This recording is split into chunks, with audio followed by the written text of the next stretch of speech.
삼성전자 하이닉스가 파는 메모리 반도체에 뒤질 게 아니다. 네. 작년에 음반하고 콘서트 판 거만 1조 2천억이 넘어.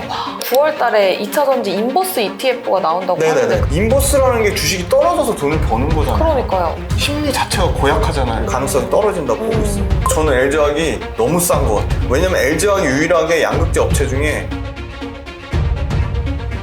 머니라이브 시작해보도록 하겠습니다. 오늘 저는 진행을 맡은 임민소라고 하고요. 소개 한번 부탁드리겠습니다. 네. 안녕하세요. 김지훈의 훈훈한 주식입니다. 엔터주 이야기도 잠깐 해볼까요? 2분기 실적 좋다 그러고 하반기에도 너무 좋다 그러고 뭐 신인들도 나온다고 하죠. 콘서트도 한다고 하죠. 그런데 주가는 계속 빠지고 있어요. 계속 빠진다고 얘기하시면 안 돼요. 엔터주가 한 2주간 빠지고 네, 있어요. 엄청나게 올랐어요. 그러니까 올랐으면 요것만 하나 딱 아셔도 진짜 많은 깨달음을 얻으실 거예요. 주가는 항상 상승 뒤에 반드시 조정이 있다. 그러니까 건강한 조정인지는 모르겠지만 과도하게 엔터주도 계속 올랐으니까 당연히 조정이 있는 거죠. 2차전지도 마찬가지예요. 에코프로나 포스코도 올랐다, 조정 줬다가 조금 떨어졌다, 또 다시 올라갔다가 조정 줬다 떨어졌다 다시 올라갔다가. 네. 그런데 이렇게 90도로 그냥 완전히 수직으로 오르는 맞아. 계속 오르기만 할 수는 없죠. 과거에 삼성전자나 뭐 엔비디아나 테슬라나 주가 보시면 다 이런 과정이 있어요. 올라가다 이렇게 올라가다 또 조금 떨어졌다 또 떨어지기도 했다 또 다시 올라갔다 좀 떨어졌다 이렇게 파동을 약간 그리거든요. 네. 저는 엔터주가 2차전지만큼은 아닌데 너무 좋아 보이는 게 제일 따끈따끈한 뉴스로 하이브가 네. 작년에 해외에서 음반하고 콘서트 판 거만 1조 2천억이 넘었고 그러니까 웬만한 제조업체 극단적으로 얘기하면 뭐 삼성전자 하이닉스가 파는 메모리 반도체에 뒤질 게 아니다. 이거는 진짜 웬만한 제품, 웬만한 글로벌 히트 상품 못지않다. 예전 네. 1년 전까지만 해도 엔터주는 사실 네. 뭐 아티스트 리스크도 있고 맞아요. 믿기가 좀 힘들다 이런 맞아요. 주의였는데 요즘에는 좀 많이 바뀌었죠, 인식이? 엄청 바뀌었고요. 해외로 뻗어나고 있다는 거고요. 하이브가 아까 말씀드렸듯이 미국 비중이요 지금 30%까지 확대됐어요. 네. 그 미국이 가장 안타깝게도 뭐 미국이 음악으로도 짱 먹는 나라잖아요. 네. 지금. 그러니까 글로벌 음악 시장에서 미국 시장이 제일 크잖아요. 그 미국 시장을 가장 먼저 하이브가 공략을 해서 미국에 있는 옛날 같았으면 뭐 상상할 수도 없는 미국 현지에 진짜 잘 나가는 탑 엔터 회사를 샀잖아요. 하이브가 사가지고 그냥 거기 프로듀싱 하는 애들 BTS 뭐 정국이나 B 앨범에 만들어서 프로듀싱 해가지고 그러니까요. 뭐 저스틴 비버하고 샘 스미스 프로듀싱한 애가 직접 BTS 전국 미니 앨범 만들어서 나오자마자 바로 빌보드에서 핫백 1위 찍었거든요. 네. 그 이번에 또 그 미국 걸그룹 만들잖아요. 그러니까 하이브 아메리카가 하이브의 어떻게 보면 굉장히 큰 주축으로 담당할 성장 동력이라고 보고 있거든요. 기존의 엔터 회사라면 일본하고 동남아만 생각했는데 완전히 판을 깬 거죠. 이제 북미하고 유럽에 진출하기 시작했고 최초로 중동에서 콘서트도 했어요. 하이브가. 네. 그래서 이제 글로벌 지역이 다각화되는 거니까 그런 물량, 그러니까 큐, 앨범이나 콘서트 파이 자체가 엄청나게 커지는 거예요. 그러니까 연간으로 파는 게요. 하이브의 그 소속 엔터 애들 합산만 2천만 장이 넘게 팔려요.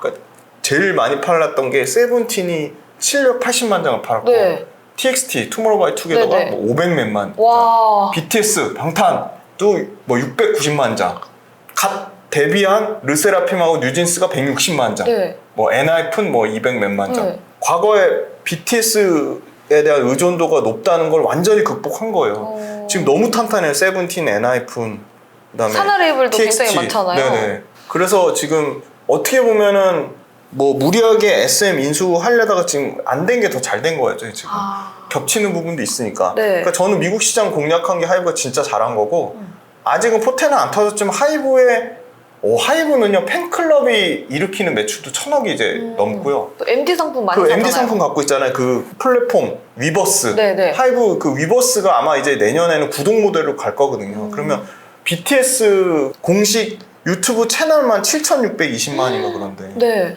BTS만 있는 게 아니잖아요. 세븐틴, 뭐 르세라핌, 엔하이픈, 뭐 뉴진스 다 구독자 보면은 기본적으로 1,000만 단위거든요. 그러니까 거기서 창출하는 MD 상품 부가가치만 해도 연간 최소한 2, 3천억의 가치는 창출하는 거고 그리고 콘서트 가격이 비싸더라고요. 저희 때만 해도 뭐 한 4, 5만 원대면 간데 지금 4, 5만 원이요? 네. 제가 너무 나이가 많. 저 때만 해도 한 11만 원, 저 한 14만 5만 원 원, 이랬는데. 6만 원대 갔었던 거 어디 같은데. 갔어요? 핑클? 핑클 말고 뭐 김건모, 신승훈. 근데 지금 콘서트 기본적으로 와 유럽에서 파는 거 가격 20 보니까 얼마 뭐 이런 20만 원대예요. 네. 최고가 찍는 거는 매진되는 건 뭐 37만 원에 네, 팔리더라고요. 맞아요. 그러니까 단가 자체가 게임이 다르고요. 네. 그다음에 그 기본적으로 모객하는 모객 인원수가 10만 단위예요. 그러니까 우리 잠실에서 최근에 아이들이 잠실에서 2회 콘서트 할 때 3만에서 6만 했는데 대단하다고 했는데 네. 유럽에서는 기본적으로 단위가 뭐 8만, 뭐 16만 이렇더라고요. 3만도 그러니까 그거 계산을 아니고. 해보세요. 8만 16만에다 곱하기 티켓 가격 뭐 15만 원, 20만 원 네. 계산해보면 그냥 티켓으로 파는 게 막 4천원, 5천원 매출이 나오는 거예요. 그래서 그거 이제 그 P와 Q 콘서트의 단가랑 가격이 올라가고 있는 거고 네. 그 다음에 이 플랫폼화되고 있어요. 아까 말씀드린 대로 물론 하이브는 BTS 매출 비중이 워낙 커서 그렇긴 했는데 BTS에 대한 의존도가 낮아지면서 시스템화되고 있어요. 저는 그게 굉장히 구조적인 BTS가 없어도 네, 시스템화 없어도 되고 너무 있기 잘 돼 있는 때문에. 거예요. 세븐틴하고 TXT랑 르세라핌 그다음에 엔하이픈 그리고 뉴진스만 합쳐도 연간 매출이 6천억, 5천억이 넘어요.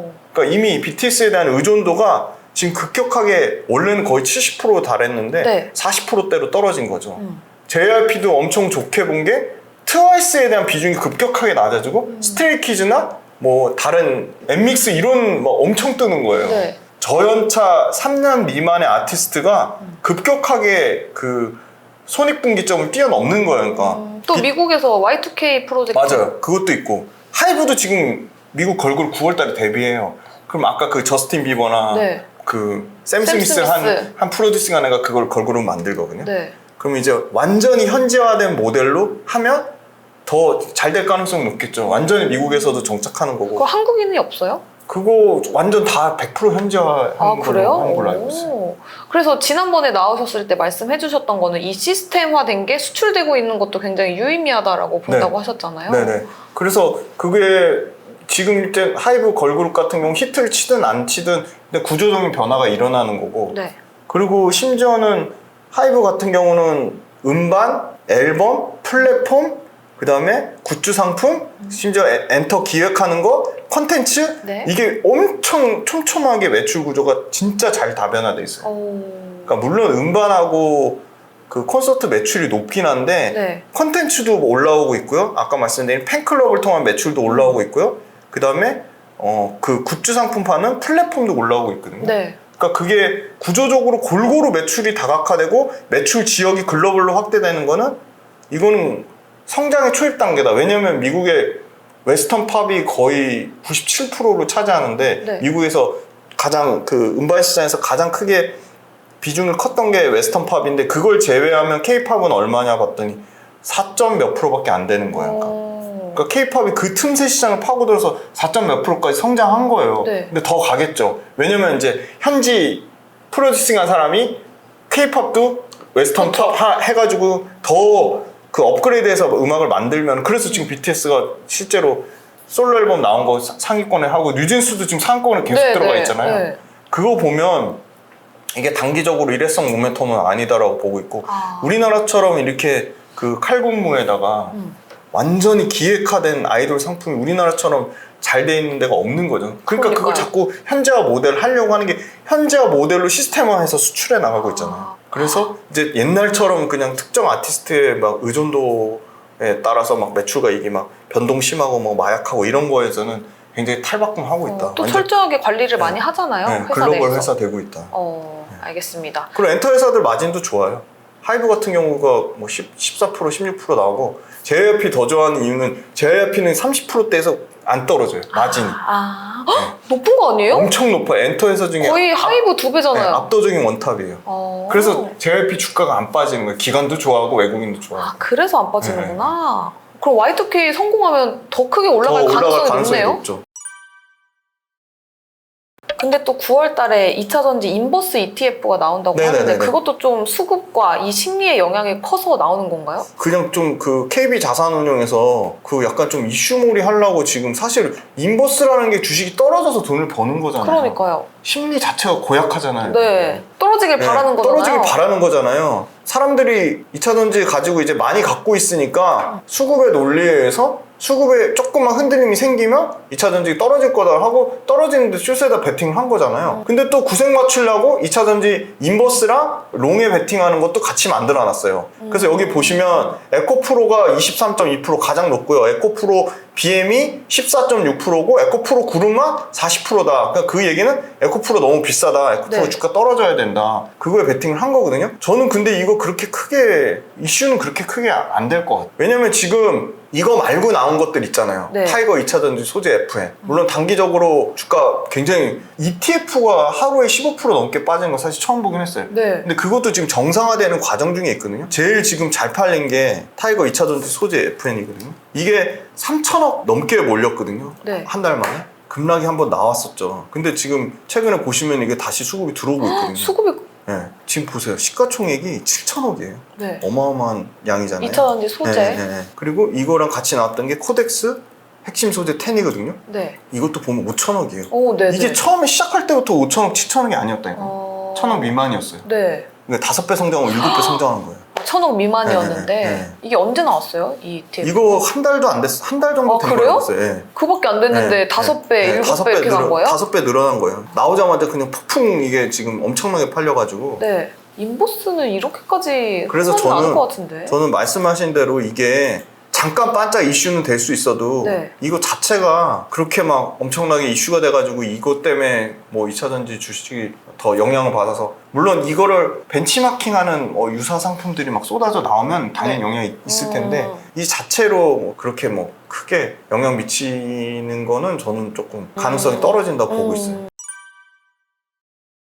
요거 상승률 표 보시면 최근에 주가가 부진하지만 코스피 지수나 코스닥 지수보다 모두 초과 상승하는 모습을 보여줬고요. 이 48개사 평균 수익률은 70%입니다. 네. 코스닥이 33%, 코스피가 13%에 비하면 2배 넘는 코스닥 대비해서는 2배, 코스피 대비해서는 5배가 넘는 상승률을 나타내고 있고요. 48개사 평균 2차전지 밸류체인 회사들도 고점 대비 많이 빠졌습니다. 40% 넘게 빠졌고요. 42% 하락률을 기록했고 평균적으로. 원자재 단에서 에코프로 같은 경우 최근에 굉장히 부진해서 800%대 수익률에서 1000%대까지 보이시죠? 1046.4%. 네. 다시 10배 템버거가 됐습니다. 그 다음에 좀 안타까운 거는 포스코홀딩스가 오늘 오른 거 반영해도 지금 105.9%라서 에코프로랑 포스코홀딩스랑 수급 상황이 극명하게 갈리고 있기 때문에 포스코홀딩스는 저는 어떻게 보면 양극재 포함해서 원탑으로 꼽기에도 손색이 없을 정도로 가장 포스코홀딩스가 좀 주력 포트로 삼기에 좀 안정적으로 보인다. 실적이든 앞으로의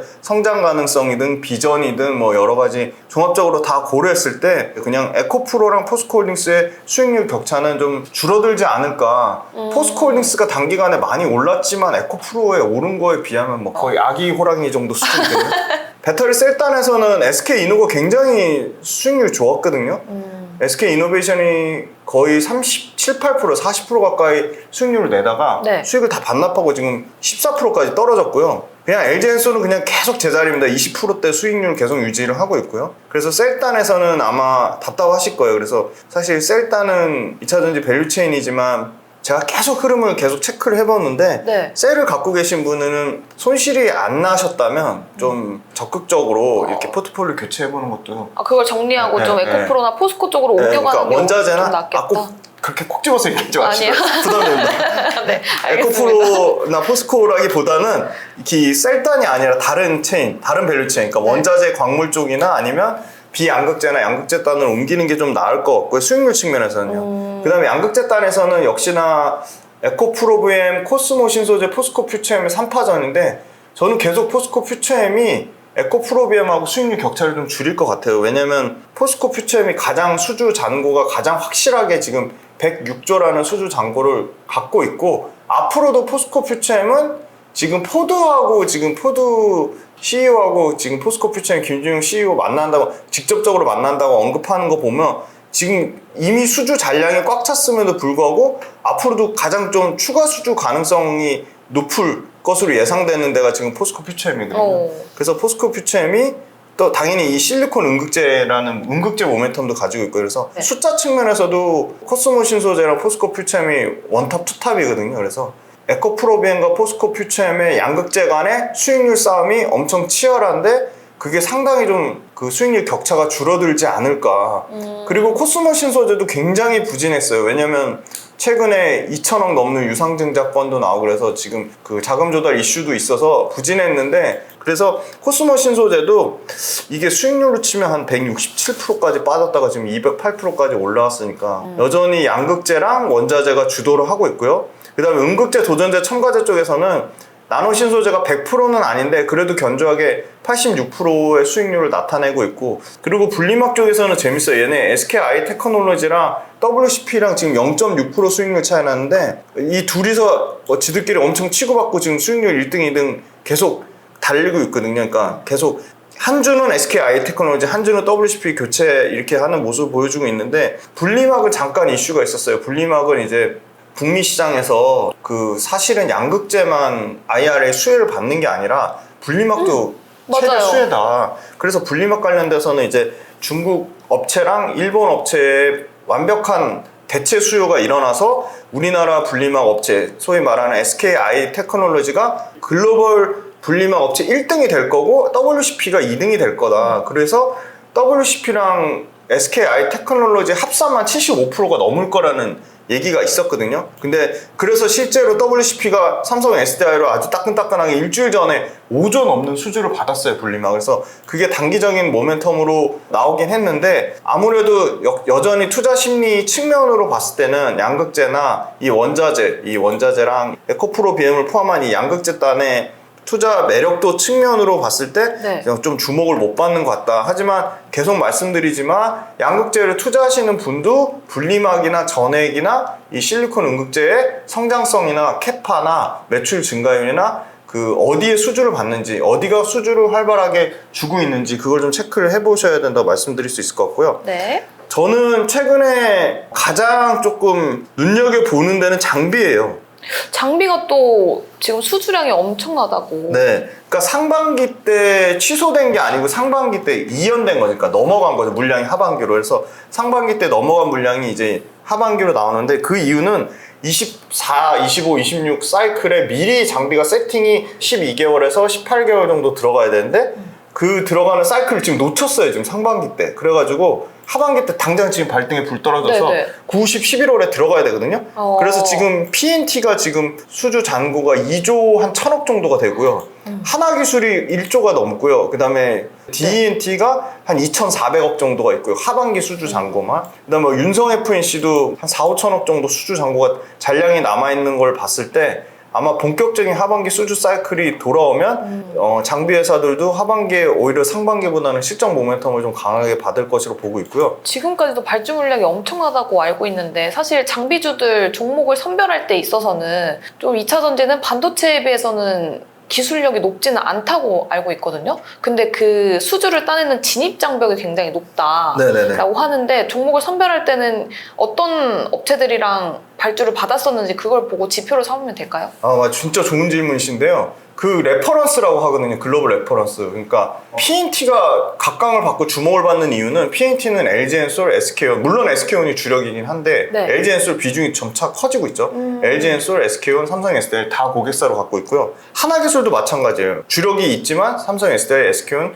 LG엔솔 뭐 주력을 받고 있고, 왜냐면 DNT 같은 회사는 이제 그 레이저 노칭 장비 할 수 있는 데가 지금 파우치밖에 없으니까 들어가는 데가 LG엔솔인데 아마 SK온으로 고객사가 확대될 가능성이 매우 높고, 그 다음에 윤성 FNC 같은 경우도 SK온이 주력인데 삼성 SDI나 LG엔솔 향으로 수주 가능성이 있고, 그러니까 장비가 말씀하신 대로 국내 셀 3사는 당연히 주도적으로 골고루 배분해서 들어가야 되는 거고요. 네. 그거보다 중요한 거는 이제 국내 셀 3사를 뛰어넘어서 네. 유럽이라든지 이제 그 북미 관련된 업체 이제 뭐 직납으로 들어가야 되는데, 지금 PNT나 윤성 FNC나 하나기술이나 지금 DNT나 이런 회사들도 다 지금 DNT 같은 경우는 이제 막 LG엔솔을 이제 독점적으로 납품하는 상태고, DNT를 제외한 이제 요 상위권에 있는 시총 상위권에 있는 장비 업체들은 유럽 업체 발로도 수주가 다각화되고 있거든요. 그래서 그런 글로벌 레퍼런스를 쌓고 있는 회사에 선별적으로 투자를 해야 되고, LG엔솔이나 SK온이나 삼성 SDI에 납품했다는 것 자체가 글로벌 레퍼런스가 돼가지고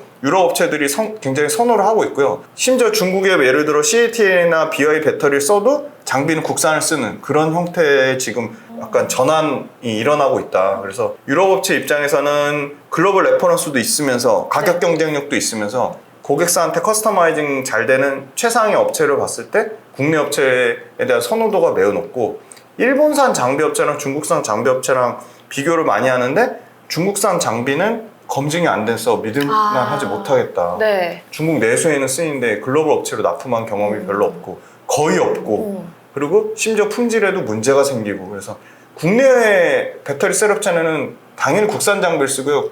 뭐 국산 장비도 밸류체인이 비상장 회사도 많아요, 사실.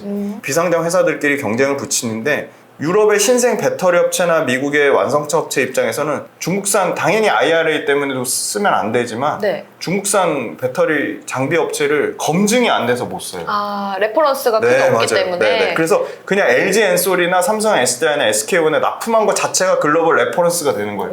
그러니까 우리나라 배터리 셀 업체가 엄청 위대하고 대단한 거죠. 네. 왜냐면 장비 업체한테도 그게 굉장히 큰 이력이 되니까. 그래서 그걸 바탕으로 아까 말씀드린 프랑스의 AC, 노르웨이의 모로우, 이런 그 다음에 뭐 ASC 뭐 이런 글로벌 배터리 업체, 스웨덴의 노스볼트, 이런 배터리 유럽 완성차 업체들한테 납품을 하는 거예요. 근데 또 국내는 우리 국산화하듯이 소재도 국산화하듯이 뭐 실리콘 음극재도 국산화하듯이 양극재도 국산화하듯이 일본산 장비 업체가 있거든요. 근데 유럽에서는 일본산 장비 업체를 두 가지 측면으로 안 쓰는 게, 첫 번째가 우리가 딱 유럽에서 야 이때 필요해, 공장 캐파 증설해줘, 좀 공격적으로 늘려줘, 안 해요 일본은. 그러니까 뭐 다 그런 건 아니겠지만 정해진 양만 하는 거예요? 그래서 굉장히 캐파 증설에 보수적이다. 그러니까 그때그때 바로바로 대응이 안 되는 거예요. 그러니까 기술이 한만 좋아도 대응력에서 떨어지는 거죠. 그러니까 국내 업체는 공격적으로 유럽 가서 막 공장 짓잖아요. 네. 거기서 떨어지는 거. 두 번째는 가격이 너무 비싼 거예요, 국내 업체보다. 캐파 증설이 어렵고, 캐파 증설도 잘 안 해주고, 가격도 비싸고, 그다음에 자기네들만의 또 뭐 약간 고유의 기술적인 자인 정신 때문에 이 맞춤화 커스터마이징도 잘 안 해주고. 그래서 국내 장비 업체들은 지금 유럽발, 그다음에 미국발 이쪽으로 굉장히 확대가 되고 있어요. 그래서 사실은 주가 올라간 것 측면에서는 장비도 굉장히 견조하죠. 사실 뭐 전액이나 뭐 음극재, 도전재보다는 58% 상승했으니까 그거 평균치니까. 장비주 중에 보면은 윤성 FNC 같은 경우는 391%까지 수익이 났고, 1월달 대비해서. D&T 같은 경우가 최근에 제가 좀 좋게 보고 있는데, 왜냐면 기술적인 독점적인 이유 때문에 그래요. 그래서 D&T 같은 경우가 지금 228.8%거든요. 이 회사는 심지어 최근에 유상증자가 했음에도 불구하고 주가가 지금 다 회복이 되고 있다. 그래서 최근에 단기적인 모멘텀으로는 저는 오히려 양극재보다는 장비주가 제일 좋아 보이고요. LG 화학이 저평가되어 있나요? 엄청 저평가됐죠.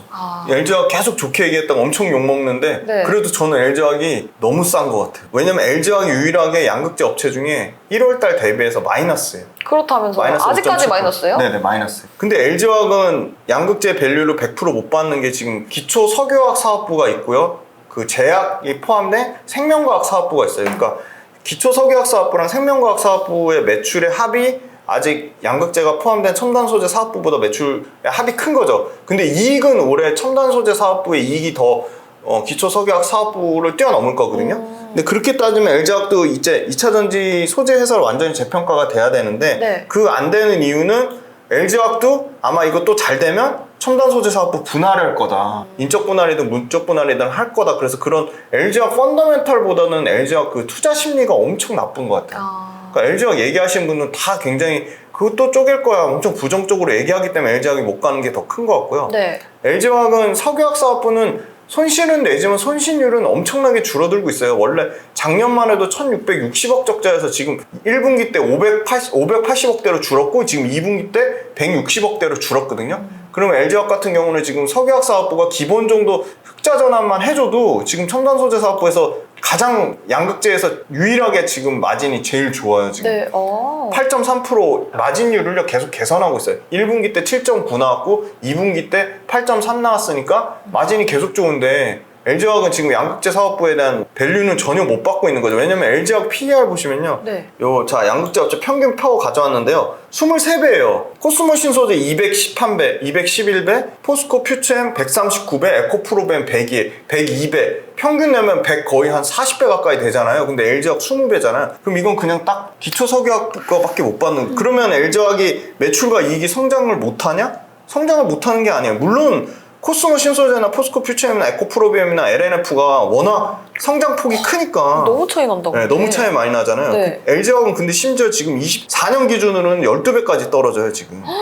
네, 12배 떨어지는데 주가만 빠져서 PER이 떨어지는 건 전혀 아니고요. 네. LG화학 이익 성장률 볼게요. 물론 포스코 퓨처엠이나 에코프로비움이나 코스모 신소재보다 이익 증가율은 떨어져요. 근데 연평균 20%씩 계속 성장해요. 네. 3년 평균 20% 성장하고요. 이익은 46% 성장해요. 네. 보시면 거의 에코프로비움은 대등한 수준으로 이익은 증가해요. 그러게요. 그러니까 이런 부분이 분명히 주가에는 반영이 될 건데 펀더멘탈이 좋다고 다 주가가 오르는 건 아니더라고요. 아직까지 그럼 심리적인 그 지지를 요인이 못 받고 굉장히 있는 크고 거죠? 수급적인 요인도 크고 보면은 주구장창 LG화학은 그냥 그 기관이든 외국인이든 계속 팔고 있거든요. 제일 양극재단에서는 수급이 가장 좋지 않아요. 2차 전지에 대한 인식이 없다기보다 인식해주고 싶지 않은가 봐요. 안 껴주는 거예요? 네, 안 껴주는 것 같아요. 양극재업체를. 그래서 지금 1월달 연초 대비 오히려 마이너스예요. 근데 이 회사도 아까 표 보시면 아시겠지만 매출이 20%씩 성장하고 영업이익이 아니 LG화학이 성장을 못하면 실적 성장을 못하면 LG화학 욕하셔도 되는데 그러니까요. 매출은 20%씩 성장하고 영업이익은 46.6%씩 성장하니까 네, 3년 그러니까 평균으로. 그냥 철저하게 저는 수급에 의해서 소외됐다고 보고 있고요. 그 다음에 또 LG화학은 LG 에너지솔루션의 지분가치 81.8%를 들고 있잖아요. 네네. 그것도 심지어 2% 판에 만에 뭐 여러 가지 이슈가 됐었는데 2% 판다고 해도 79.8%인데 그럼 그 LG 에너지솔루션의 지분가치만 해도 LG화학은 지금 엄청 저평가되어 있는 거예요. 그러니까요. 또 마지막으로 하실 투자 조언 같은 게 있을까요? 지금 시점에서 수급이 너무 막 왔다 갔다 진짜 돈을 어디다가 투자를 해야 될지 모르는 이 상황. 강남에 재건축이 많은 이유가 신도시 개발을 했기 때문에 많은 거고요. 이 많이 나올수록 사업성은 굉장히 좋다. 부동산 시장을 판단하실 때 전세 대출에 대한 정부의 양태를 잘 봐야 돼요. 성실히만 열심히 사는 사람들이 부자가 되기는 어려운 경우가